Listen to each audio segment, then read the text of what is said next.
Okay mga idol, what's up?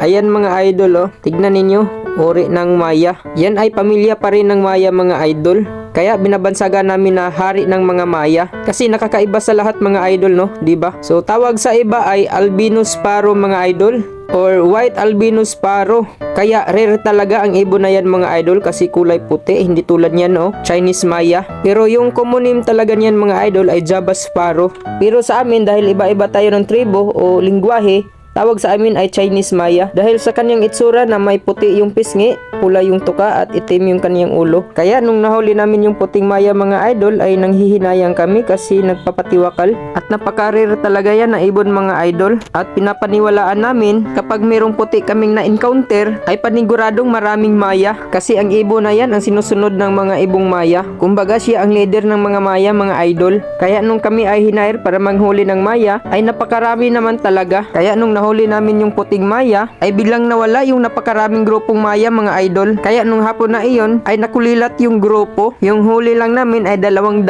mahigit. Samantala napakaraming Maya naman nung araw na yon.